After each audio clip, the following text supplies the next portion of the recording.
Ya, los voy a dejar en manos de Efraín. Y ya me voy. Si Efraín sobrevivió a la unción que se derramó hace un momento, Efraín estará compartiendo la palabra. Él estaba encargado para el pasado domingo, pero como no estuvimos presentes y no había energía eléctrica en la iglesia, yo soy respetuoso cuando Dios pone una palabra en uno de nuestros ministros, uno de nuestros hijos, amén, de esta congregación. Y para mí es un honor entregarle a Wendy, cualquiera le dice al apóstol. Entonces mire cómo son las cosas, hermano. Si usted conoce a Efraín y a Arianli, sabe que Efraín por lo general siempre viene con un flow así. Y el pastor entonces viene con un flow así. Entonces yo dije, bueno, por lo menos voy a estar combinado con Efraín. No, él quiso venir así hoy. ¿Se da cuenta? Pero para mí es un honor dejarle en las manos de uno de nuestros futuros pastores, Efraín Ruiz. Gloria al Señor. Ese es lo más fuerte al Señor, ¿eh?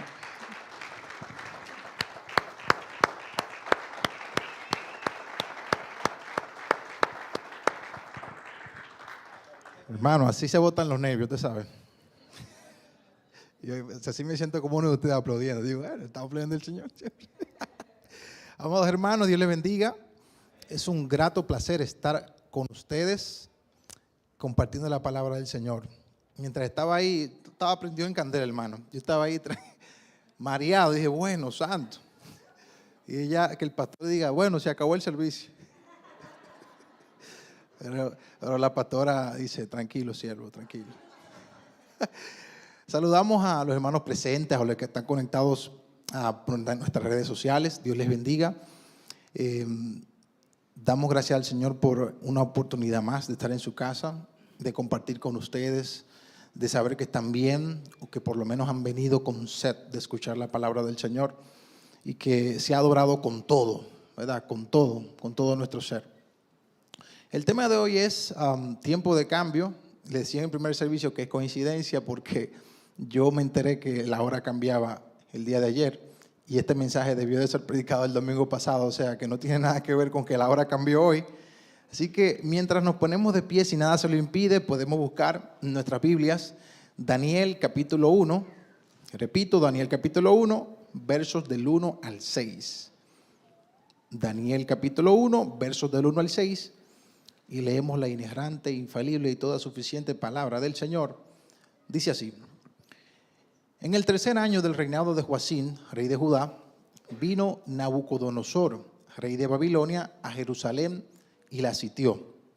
El Señor entregó en sus manos a Joacín, rey de Judá, así como algunos de los utensilios de la casa de Dios. Estos se los llevó a tierra de Sinar, a la casa de su Dios, colocando los utensilios en la casa del tesoro de su Dios. Entonces el rey mandó a Aspenas, jefe de sus oficiales, que trajera de los israelitas a algunos de la familia real y de los nobles. Estos jóvenes no debían tener defecto alguno, serían de buen parecer, inteligentes en toda rama del saber, dotados de entendimiento y habilidad para discernir y que tuvieran la capacidad para servir en el palacio del rey. Y le dio órdenes de que se les enseñara la escritura y la lengua de los caldeos. El rey les asignó una ración diaria de los manjares del rey y del vino que él bebía, y mandó que los educaran por 3 años, después de los cuales entrarían al servicio del rey. Entre estos estaban Daniel, Ananías, Misael y Azarías de los hijos de Judá.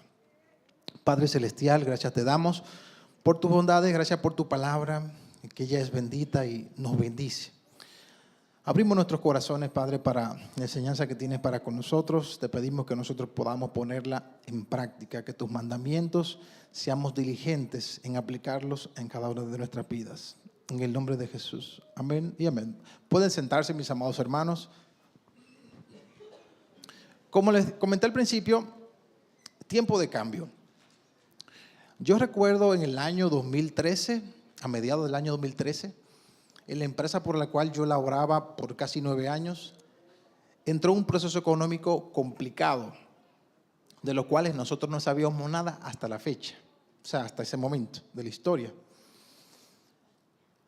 a las personas a las que la empresa le debía dinero, la empresa se vio en imposibilidad de pagar y los acreedores decidieron convertir la deuda que nosotros teníamos con ellos, digo nosotros porque era parte de la empresa, la decidió convertir en acciones, porque si no, la empresa iba a sucumbir.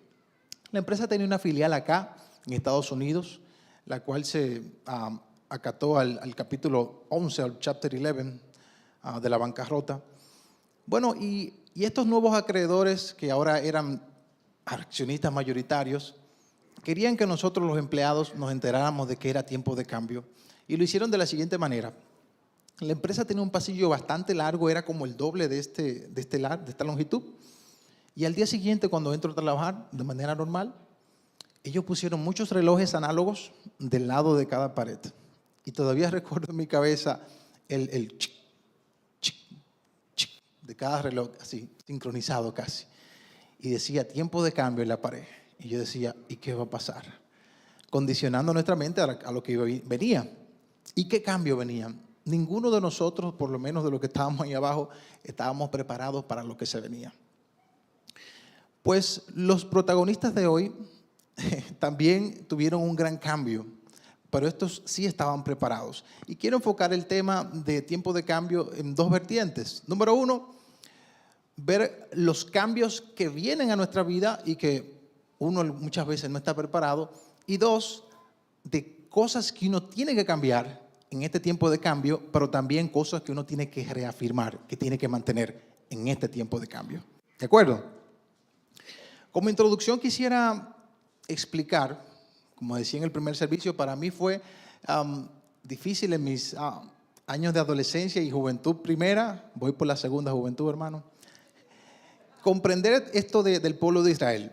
Porque Israel en algún momento es una persona, Israel en otro momento es un pueblo, Israel en otro momento es un reino y todo un sancocho en mi cabeza. Entonces, gracias al programa de la historia, pudimos organizar todos esos conceptos en la cabeza. Y se lo quiero explicar. Es de conocimiento público que Dios llama a Abraham de la tierra de los caldeos. Abraham tiene a Isaac, Isaac tiene a Jacob y Esaú.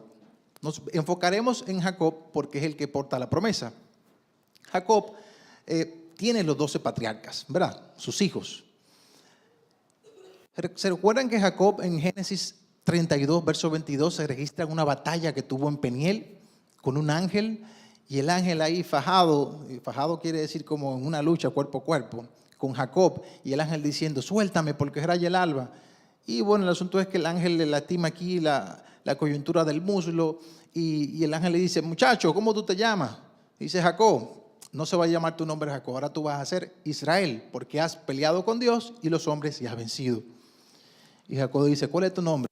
Y dice el ángel, ¿por qué pregunta por mi nombre? Y se va.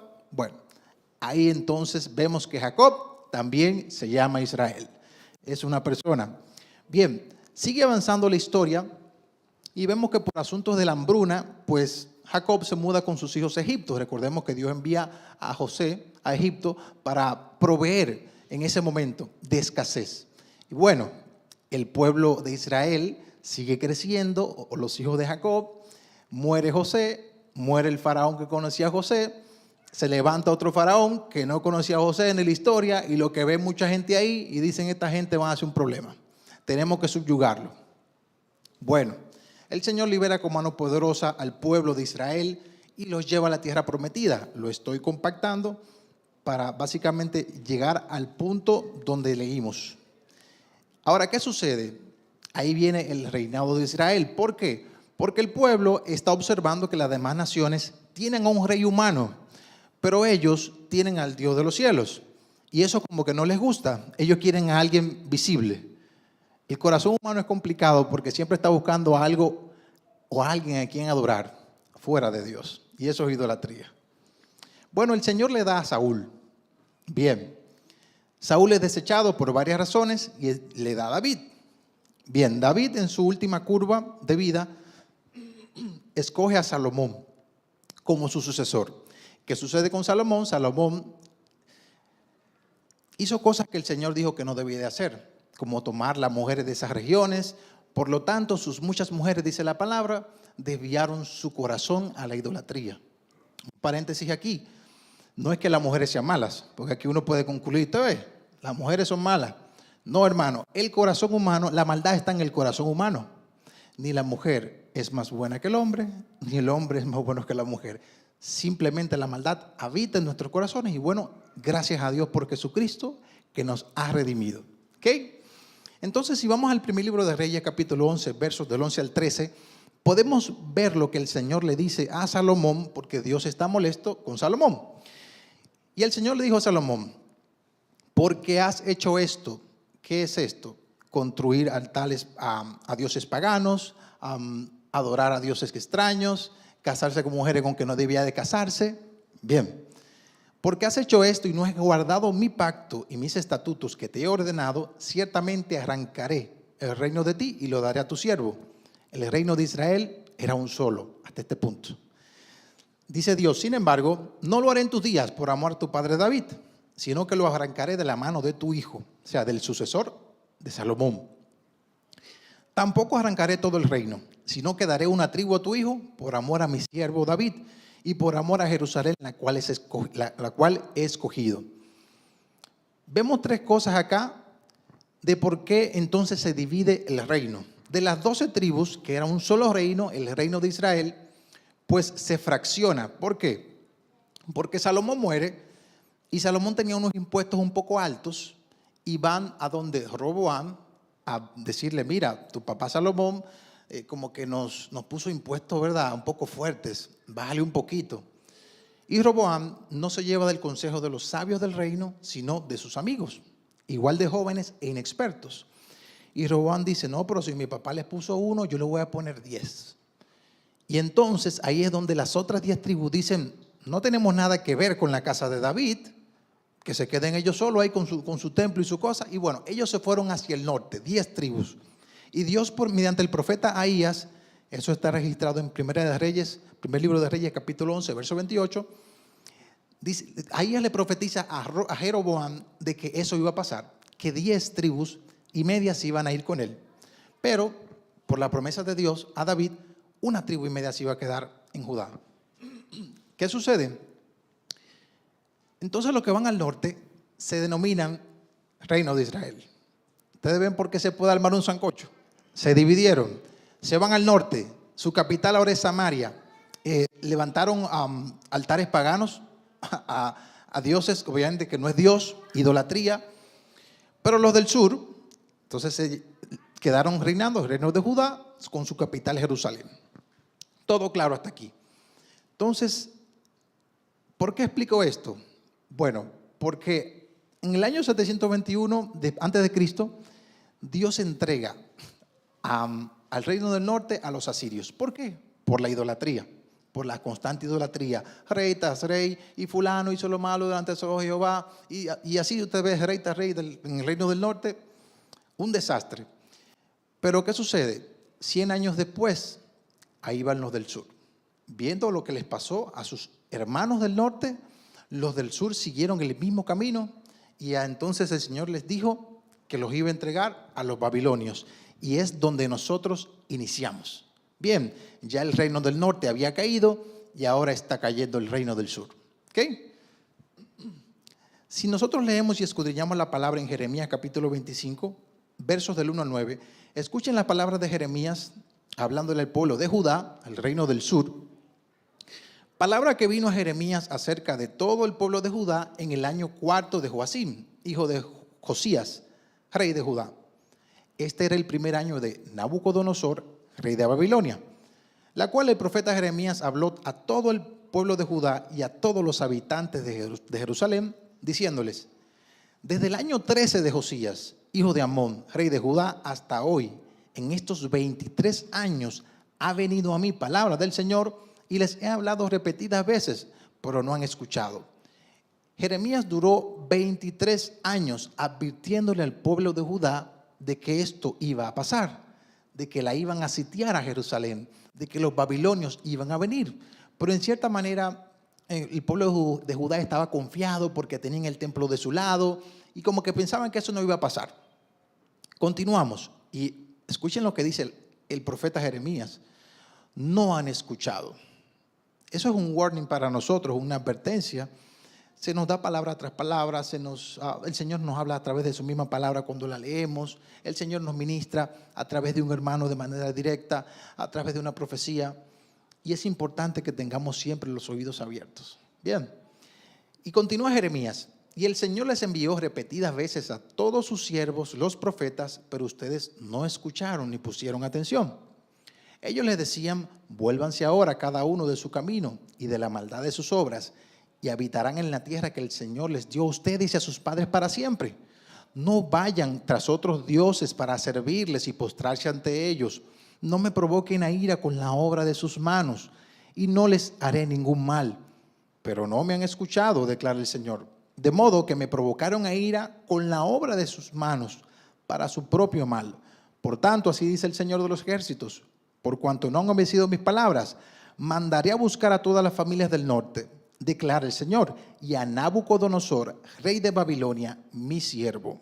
Lo traeré contra esta tierra, contra sus habitantes y contra todas estas naciones de alrededor. Los destruiré por completo y lo haré objeto de horror, de burla y de eterna desolación.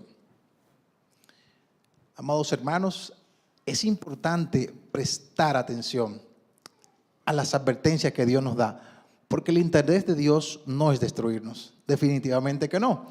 ¿Para qué está la palabra ahí? ¿Para qué está esta palabra siendo ministrada? Para que nosotros, mediante el Espíritu Santo de Dios, analicemos nuestras vidas y nuestro accionar y no caigamos en lo mismo. ¿Lo doy a entender? Uno de los puntos que puedo sacar acá es que el tiempo de cambio de lugar de residencia llegó para Daniel, Ananías, Misael y Azarías, pero ellos estaban preparados, y es muy importante resaltar eso. Pero ¿saben por qué? Porque número uno, estaban determinados. Ellos estaban determinados a obedecer a Dios y a sus leyes, aún en tierra extranjera, hermano. Daniel 1, verso 8 dice: pero Daniel se propuso en su corazón no contaminarse con los manjares del rey ni con el vino que él bebía, y pidió al jefe de oficiales que le permitiera no contaminarse. Pero el jefe de oficiales, Aspenas, no entró en esa porque dijo: yo temo al rey y voy a tener problemas. Pero él le puso a una persona para que lo supervisara, a Melsar, y bueno, él entró ahí en trato con Daniel. Le dijo a Melsar: mira, Melsar, dame 10 días, si en 10 días comiendo legumbres tú ves que languidecemos, está bien, vamos a comer la comida del rey. Y Melsar entró en esa. ¿Qué sucede? Pues Dios respaldó a Daniel y a sus amigos. Le dieron sus legumbres. Melsar, dice la palabra, que extraía la comida del rey. O sea, no era que se la dejaba al rey, él se la llevaba, hermano. O sea, él tenía el beneficio de que se llevaba la comida y le daba legumbres a estos chicos. Y es importante ver cómo Dios honra la determinación que nosotros podemos tomar para nosotros agradarle. Porque era pecaminoso para ellos en este momento el ingerir ciertos alimentos que estaban en la mesa del rey. Bien, entonces, otra cosa importante es que Nabucodonosor se llevó a los más preparados. Y esto me lleva a pensar de que nosotros no podemos prepararnos en el cambio, sino que debemos de estar preparados ya antes de que llegue el cambio. Bien, no es que sea un premio el que te lleven a Babilonia como esclavo, pero fíjense que él se llevó lo mejor de lo mejor, de Judá a Babilonia como esclavos.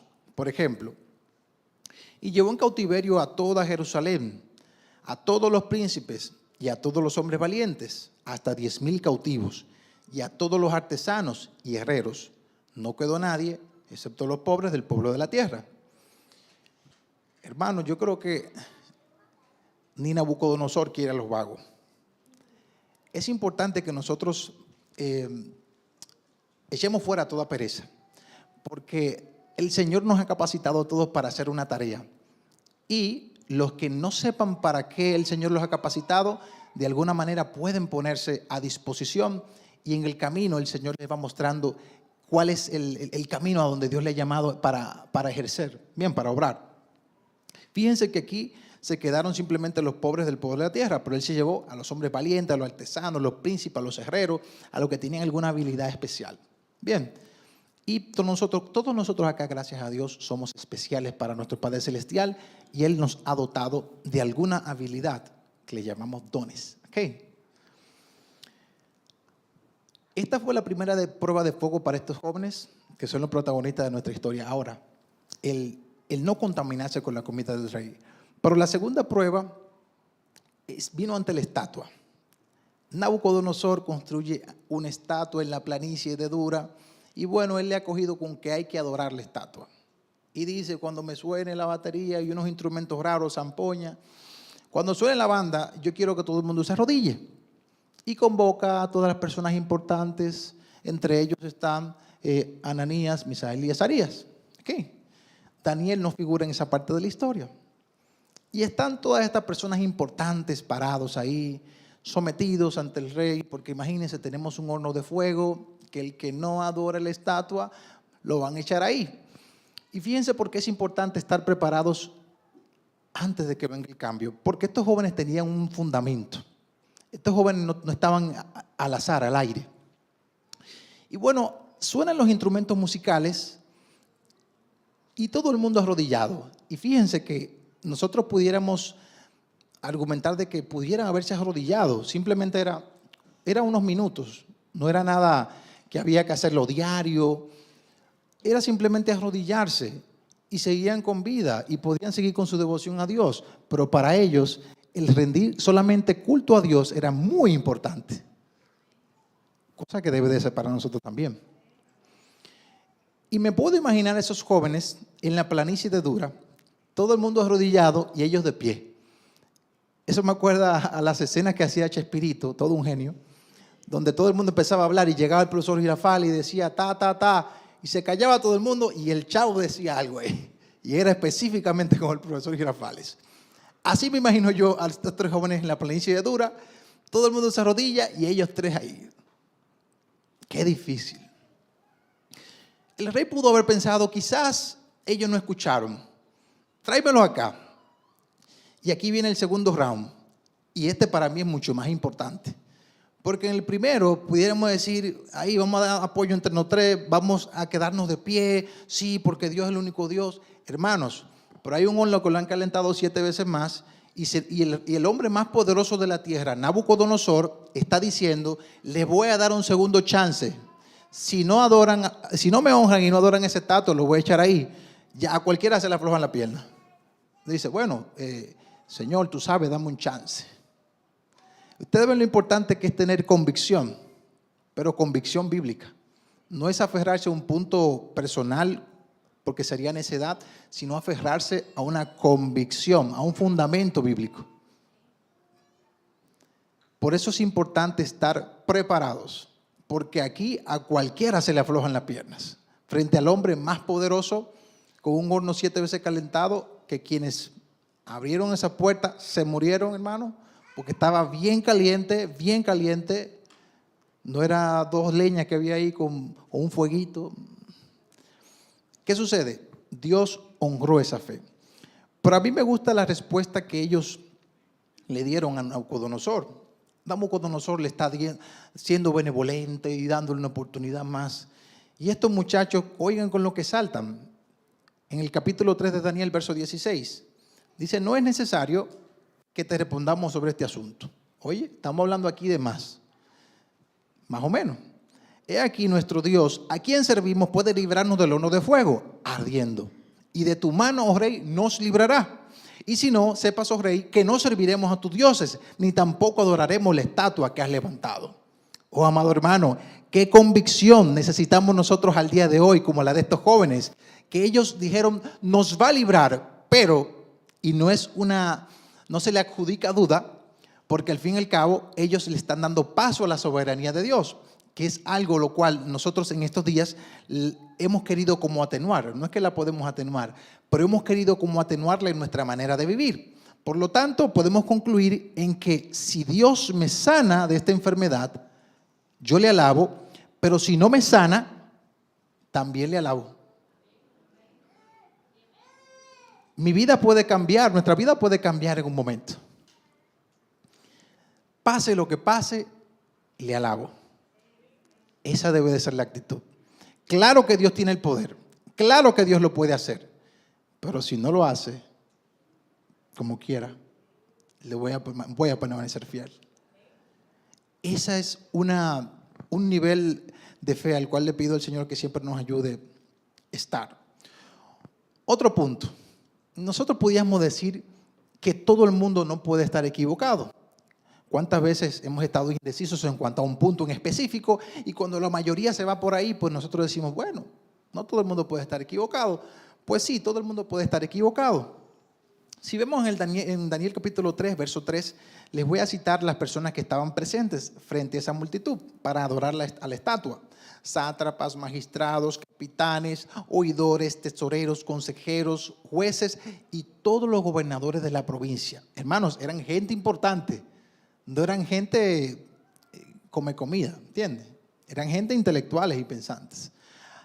Nosotros ahora no tenemos una estatua física, pero ¿sabe qué? Tenemos ciertas estatuas que nos exigen adoración. El exceso de trabajo, la estatua de la depresión, la estatua de la droga, la estatua de las relaciones fornicarias o adúlteras, la estatua de la mentira, la estatua de la pornografía. Usted le puede seguir poniendo estatuas que exigen adoración y que están tocando los instrumentos musicales para que nosotros les rindamos adoración. Que Dios guarde nuestros corazones y podamos tener esta determinación de estos jóvenes y proponernos no contaminarnos con la comida del Rey y tener esta convicción del que el Señor nos ha llamado para cosas mayores. Somos nación santa, real sacerdocio, pueblo adquirido por Dios. ¿Ok? Una tercera prueba de fuego para estos jóvenes, y específicamente fue para Daniel, fue en cuanto a la oración. Amados hermanos, las personas en Babilonia, o por lo menos los que estaban en posiciones de poder, estaban como dolidos porque a estos jóvenes hebreos le habían dado posición de prominencia, gobernador y ese tipo de cosas.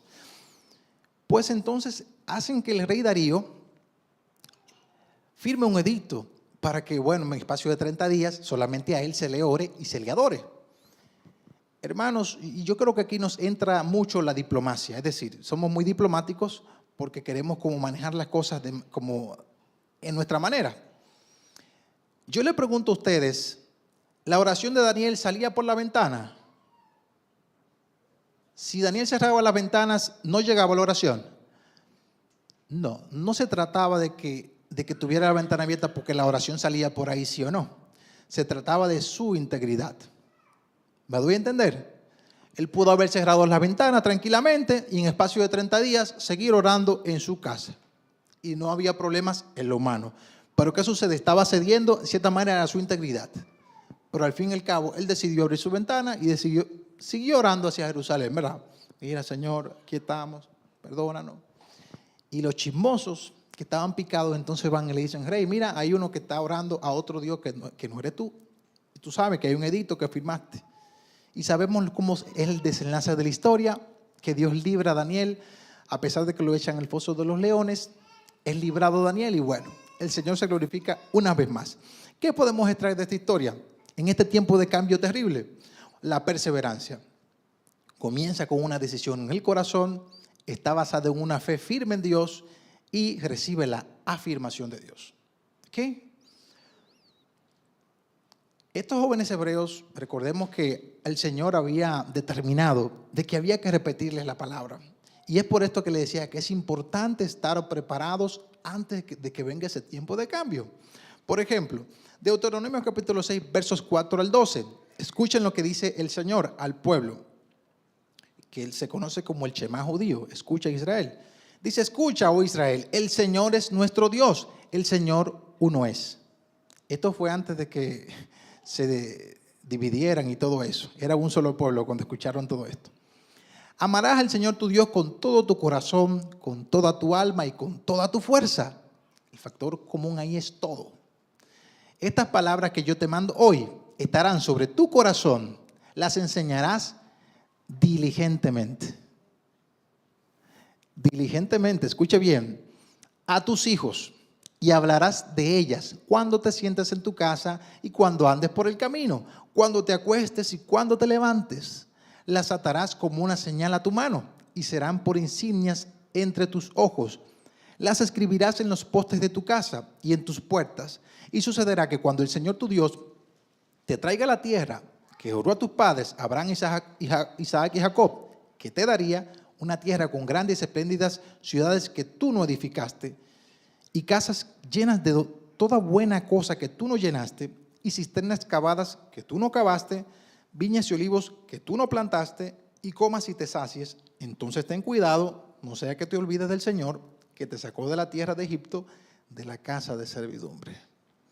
Amados hermanos, esto era algo vital para la crianza del pueblo judío, para el pueblo de Israel.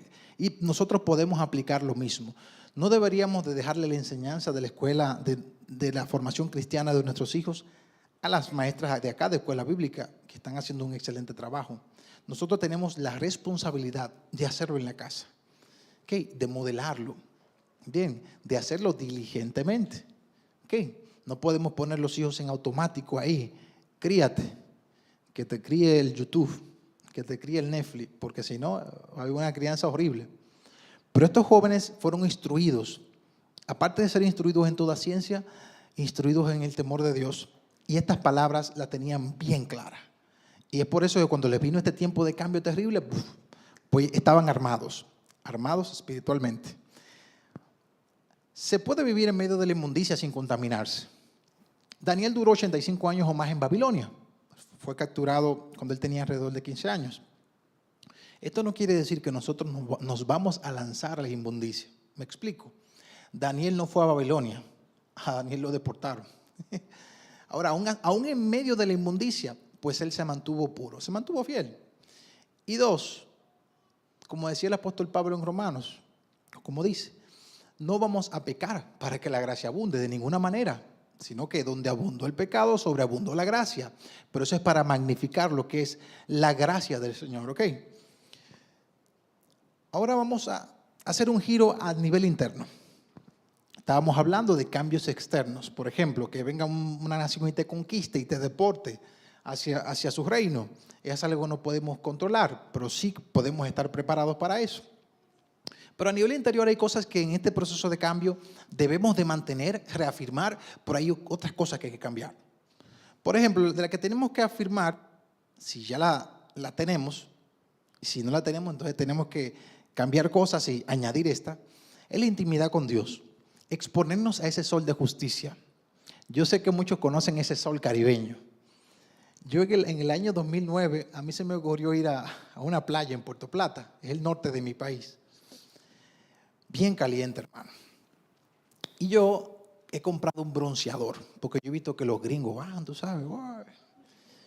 Hermano, yo estaba pasando por un momento emocional un poco complicado y fui solo. Yo me sentía como conectado con el Señor y la naturaleza.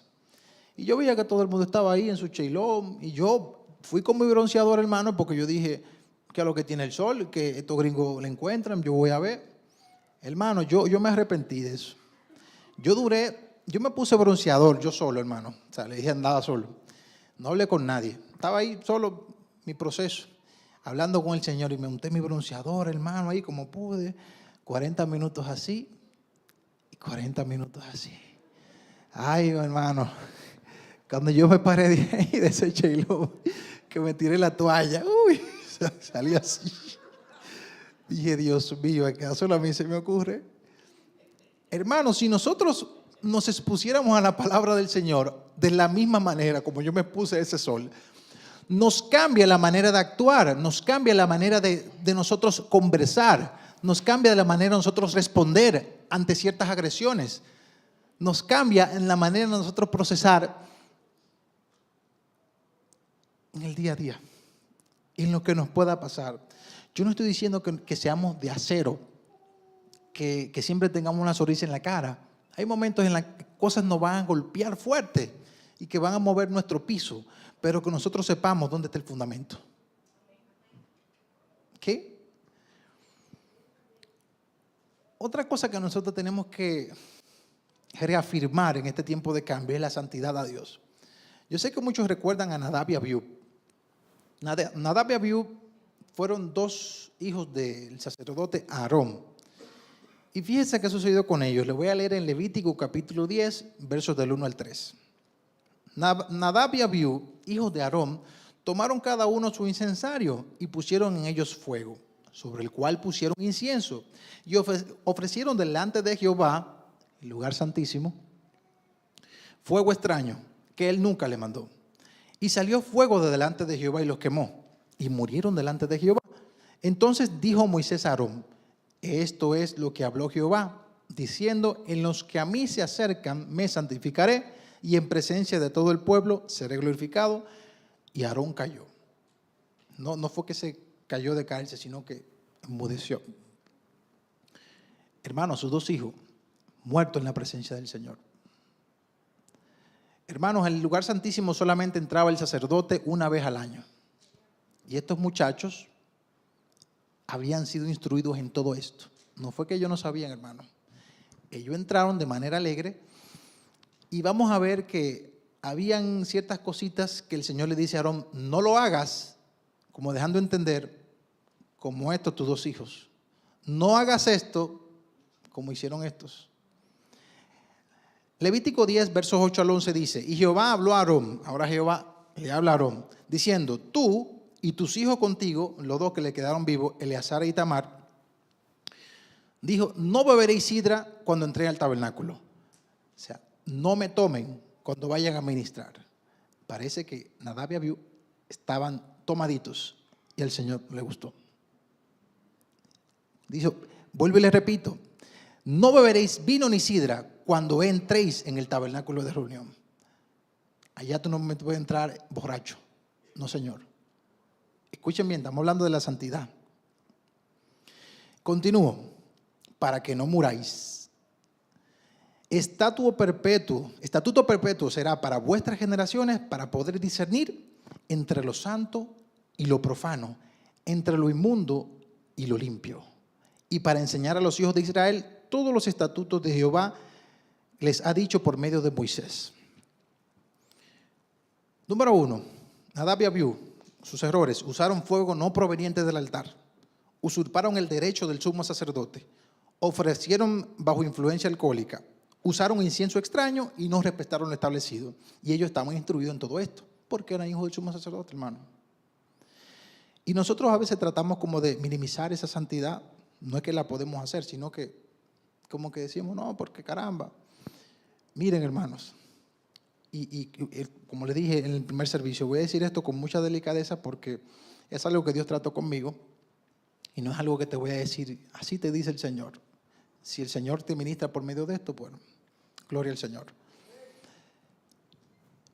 En el año 2022, un jugador de fútbol europeo del equipo francés hizo una declaración diciendo como que en Sudamérica no había nivel para el fútbol europeo.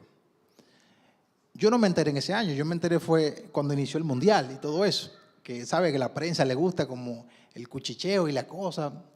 Hermano, yo leí eso y fue como que, sentí como la indignación de David. Cuando dijo: vean acá, ¿quién es este incircunciso? Me creí David que él era Goliat. Y empecé a empujar por mis hermanos mexicanos. Cayó México y digo: wow, ¿a quién voy? A Brasil. Cayó Brasil. Y digo: bueno, ¿y ahora? Y yo estaba queriendo que ese equipo de esa persona no pasara. No era nada personal, algo deportivo, hermano. Yo no sé nada de fútbol, yo aprendí un poco más ahora. Bueno, el asunto es que al yo ver que el equipo de este jugador pasó los cuartos de final, llegó a la final, y digo yo: anda. Y estoy empujando por Argentina y veo que Argentina llega. Ahí entonces me convertí en argentino por un día. Dije: yo soy argentino. Vamos a empujar por Argentina. Y decía dentro de mi interior: Messi, hazle morder el polvo. Que sienta el poder latino. Cogí el pleito para mi hermano. Aprendí lo que era penal y ese tipo de cosas. Y todo, más o menos, aprendí que el defensa tenía que estar como a la par, porque si no, no se cuenta. Yo decía: pero la metió, sí, pero que el otro estaba atrás. Y decía: ay Dios, qué complicado. ¿Qué es eso? Pero bueno, estaba interesante. Y lo que les quiero relatar, hermanos, y como les dije, lo digo con mucho temor y temblor, porque fue una enseñanza para mí, y si a ti te sirve, gloria a Dios. Yo recuerdo que el día del Mundial estaba yo sentado, donde está la hermana Marta por ahí estaba yo sentado. Y la pastora Ibelice estaba predicando un buen mensaje, porque al principio sí le puse atención. Oigan bien, sí le puse atención al principio. Y después me entraron unos nervios, porque vi el juego 1-1. Pero yo no lo sabía. Yo estaba peleando contra mi Efraín. Ponle atención al mensaje. ¿Cómo va a ser que te vas a desconectar por algo tan vano? Y yo, Efraín, tú ni el fútbol sigues. Tú no sabes ni cuánto bolita tiene. Yo decía, sí, pero que ese jugador dijo que no tenemos nivel. Y yo quiero que pierda. Bueno, el asunto es que, hermano, me venció. Saqué el teléfono con cuidado, hermano. Mirando a los lados. Y puse ahí en Google resultados, Francia y Argentina. Y empecé así. Entonces yo estaba buscando un video, algo en vivo para yo, ahí está. Hermano, me salieron los resultados ahí en vivo que Google como que postea, como que en modo live, pero no eran los jugadores, sino era el 4-4. Y vi que estaban 4-4. Y estaba yo, hermano, yo no me conecté con el mensaje nunca jamás. Y se lo soy sincero, nunca jamás, no sé qué más dijo la pastora Ibeliz. Y cuando salgo del servicio, me sentí tan avergonzado. Y entonces yo estudiando esta parte de la santidad del Señor, y fíjense que esto es un edificio. El templo somos nosotros. Bien, quien habita en nosotros es el Espíritu Santo de Dios. Y yo me sentí reprendido por el Señor, porque dije, wow, algo vano, que no es pecaminoso, no lo es, pero algo vano puede convertirse en un problema si interfiere en tu comunión con Dios. Efraín, pero es un mundial cada 4 años y Argentina tiene muchos años que no clasificaba. Hermanos, si nosotros decidimos venir aquí, y es una enseñanza para mí, no sé si le pueda servir a usted, como decía Deuteronomios, con todo, con toda tu alma, con toda tu mente, con todas sus fuerzas, con todo, con todo. Uno se alinea con el Señor con todo, porque tú no sabes en qué momento el Señor te va a hablar. O sea, podemos ver los deportes, a mí me encanta el béisbol, pero que nada, ni mi esposa, ni mis hijos, ni mi trabajo, ni mi profesión, nada que se interponga entre Dios y yo. Y más cuando hay una administración de por medio. Como decía ella Ávila, sonríale que Él le ama. Se lo digo en amor. Es una lección que el Señor me dio a mí. Sí, apláudele a Él, porque no es a mí. Apláudele. El Señor es bueno. Y el Señor quiere que nosotros tengamos un concepto pleno de su santidad. Y que Él está aquí, está en la casa de nosotros, cuando tenemos nuestro celular, cuando estamos en la computadora, cuando vemos algo en la televisión. La santidad de Dios es cierta y es real. ¿Ok? Y tenemos que tener nosotros esa cosa clara. Y vea su partido de fútbol, pero si usted decidió escuchar la palabra de Dios, alineémonos a lo que el Señor nos está impartiendo. Otro punto que debemos de nosotros reenfatizar, y si no, adaptar en este tiempo de cambio, es el temor a Dios. Amados hermanos, Faraón, el que no conocía a José, ¿verdad? Ya cuando el pueblo se multiplicó en gran manera, le había dado una orden a 2 parteras hebreas llamadas Cifra y Puá. Si es varón el niño, mátalo. Pero estas mujeres, dice la palabra, que tenían temor de Dios. Dice Éxodo capítulo 1, verso 17. Pero las parteras temían a Dios y no hicieron como el rey de Egipto les había mandado, sino que dejaron con vida a los niños. ¿Y saben cuál fue el resultado? Dios favoreció a las parteras. Lo que me llega a concluir que la obediencia y el temor a Dios activa su favor hacia ti. ¿Qué? Recuerden, hermanos, todo esto simplemente para recordarnos que debemos hacer diferencia entre lo santo y lo profano. Bien.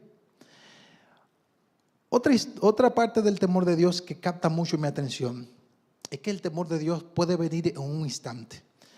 Mateo capítulo 27 nos relata la crucifixión de Cristo. A Cristo lo crucifican con 2 ladrones, uno a la derecha, uno a la izquierda. Las películas siempre ponen al ladrón de la derecha como bueno y al de la izquierda como malo. No está certificado en la Biblia, pero ciertamente habían 2 ladrones. La versión de Mateo dice que los 2 ladrones se burlaban. Los 2 se burlaban. Lo injuriaban y chelcha con Jesús y esto y lo otro. No dice que decían, pero se burlaban y le injuriaban. Pero la versión de Lucas da un punto de vista interesante. Y es que en un momento de esa burla, uno de los dos ladrones recibe una revelación y este ladrón decide aceptar la revelación y deja de burlarse de Cristo y entonces ya no lo ve como derrotado y lo ve como rey. De tal manera que reprende al otro ladrón y dice, ¿por es que tú no tienes temor de Dios? Nosotros tenemos razón de este castigo, pero este hombre es inocente. Y después que le da la reprimenda al otro ladrón, se voltea a Cristo, un hombre visiblemente derrotado, porque no tenía aspecto ni hermosura, no tenía aspecto de rey ni de príncipe. Por a este hombre le fueron abiertos los ojos. Cuando vengas en tu reino, acuérdate de mí. ¡Wow! Que Dios nos ayude a tener esa apertura, a tener ese temor reverente a su presencia y a su palabra, y que nosotros podamos decir como este ladrón, Señor, acuérdate de mí cuando vengas en tu reino. Uno de los puntos que esta iglesia está trabajando en este año es el reenfoque. Recordemos que estamos en un tiempo de cambio. Cosas como la que está pasando con los jóvenes en esta sección de Michigan a nivel local, es todo un mover del Señor porque estamos en los últimos tiempos. Y si tu visión es de que todo está igual, pídele al Señor que te abra los ojos, porque las cosas han cambiado para bien. Recuerden que estamos en un constante tiempo de cambio. Pero ¿sabes qué? Este cambio va a llegar cuando nos alineemos, porque al fin y al cabo hemos visto muchos moveres de Dios en diferentes momentos de la historia que a muchas personas le pasa por arriba. Quiera Dios que a nosotros no nos pase por arriba. Usted diga, a mí no me pasará por arriba, sino que vamos a asimilar este cambio porque viene de parte del cielo. Pidámosle al Señor como el salmista David, en el Salmo 139, versos 23 al 24. Examíname, oh Dios, y conoce mi corazón, y pruébame y conoce mis pensamientos, y viese en mí camino de perversidad, y guíame el camino correcto. Y mientras los adoradores van subiendo, que el Señor nos ayude a nosotros tener los ojos espirituales abiertos, y que Jesús no diga como dijo en Jerusalén, Jerusalén, Jerusalén, que apedreas a tus profetas, y le dijo todas las cosas que le iban a venir por una sola cosa, por cuanto no conociste el tiempo de tu visitación. Pero yo sé que esta iglesia conoce el tiempo de visitación en el que Dios está tratando con esta congregación. Yo sé que esta iglesia está alineada a los planes que el Señor tiene para con nosotros. Y yo sé que esta iglesia ha creído de una manera especial en lo que Dios ha depositado en cada uno de nosotros. Hay muchas personas que están sentadas ahí, que Dios las ha llamado a predicar, muchas personas que Dios las ha llamado a ejercer el don de sanidad, a ejercer el don de canto, a servir. Mucha gente que Dios la ha llamado a profetizar. Todo se puede hacer con orden en la casa de Dios. Acércate a los pastores. Al fin y al cabo somos un cuerpo. El único que operó en todos los dones es Jesús. En estos tiempos de cambio nos necesitamos unos a otros. Somos un cuerpo.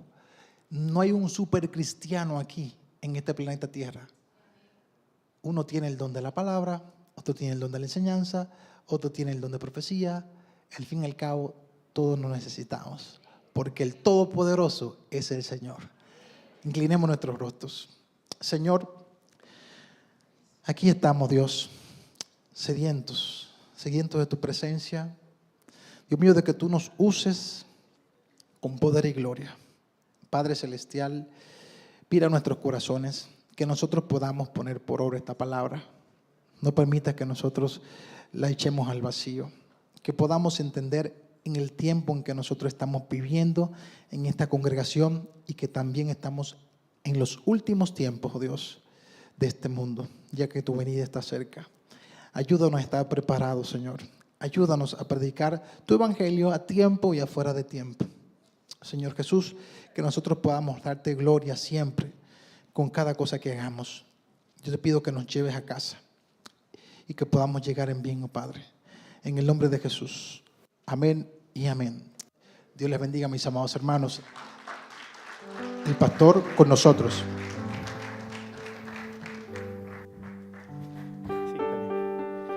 Gloria al Señor. Dios bendiga a nuestro hermano Efraín, amén.